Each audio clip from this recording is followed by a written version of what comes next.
Hello guys, once again, it's Matt, and today we have another video. Thank you all the members, all the Patreons. Make sure to subscribe. We are trying to hit 50,000 subscribers until the end of the year. We managed to hit 22K, so thank you guys. Let's keep it going. It is very good that everybody is liking it enough to subscribe. So let's go.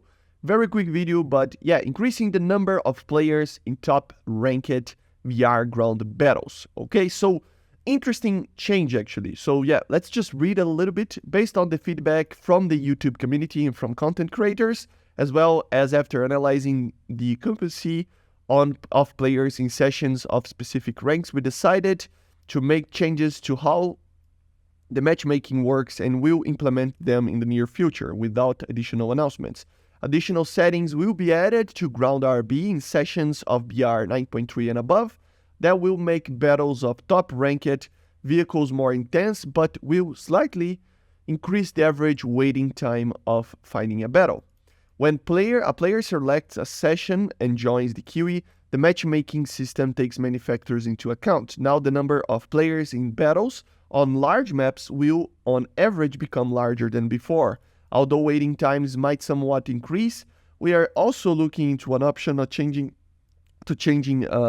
matchmaking settings depending on the number of users in the game. This will possibly let us achieve a more comfortable waiting for time for the battle to start, as well as improve matching quality, leading to more players joining battles. Similar changes have already been made in RRB in March this year.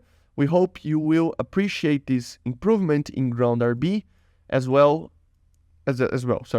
And after the implementation of these changes, we will continue to monitor matchmaking closely and we will make the necessary adjustments in real time if necessary. So they're basically increasing the amount of players in the larger maps of ground battles. I think this is okay, it's good. I think the idea here eventually is better. A lot of people will complain because they don't fully understand what they are trying to do here, I think. Because the thing is that in RRB before, there were a lot of people that complained when the bigger maps were added. Yes, it could be better. Bigger maps in RRB could be better. They're not perfect.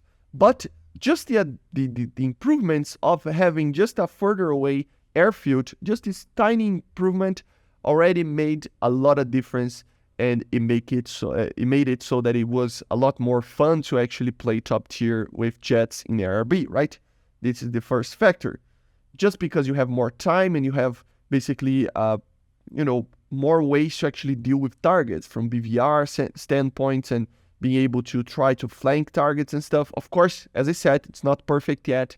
We need more spread out objectives throughout the map to be, actually better, but still, the idea, it's the first step in the right direction for RRB, right? But the larger maps caused one problem, especially the EC maps, that I kind of tend to agree that some of them, especially for like lower ranks of top tier, so like for example, around 9.0 to like 11 or 10 point something, it's kind of boring to fly in the EC maps. So I understand that.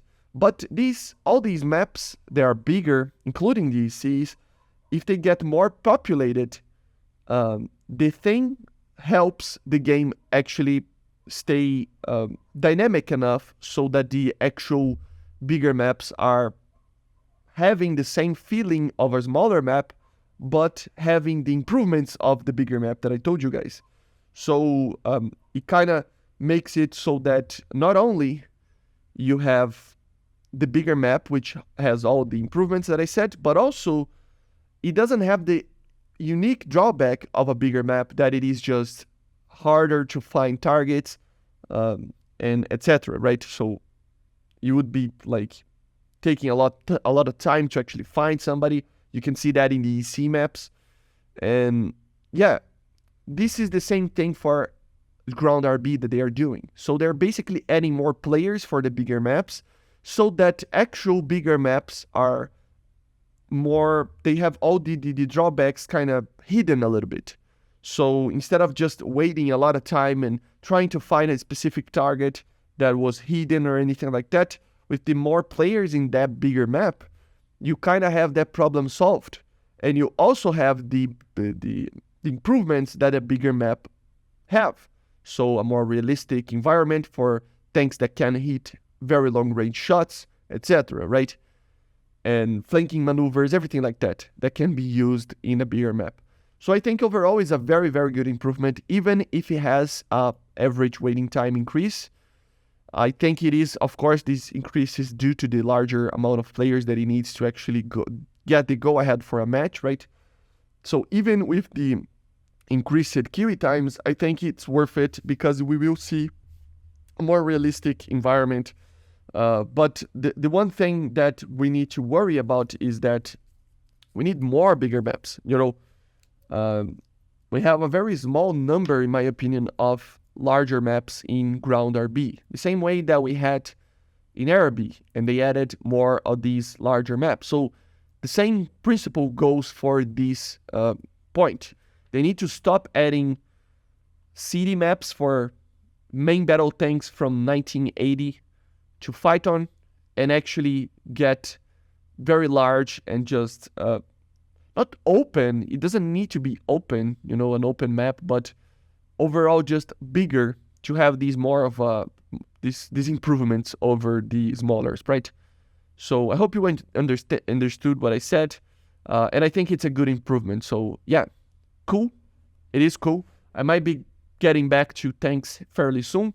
I just think that air right now is much more fun, but still, tanks are always kind of fun. So I want to get back to it, but I'm not the most expertise driver ever in tanks, so I might just not have the ability to get good footage at all. But I don't know. We will see. Anyway, I hope you enjoyed. Let me know in the comments what you think about this change. I think overall it's a very good one, but I want to know what you think. Okay, I see you guys on the next one, and bye.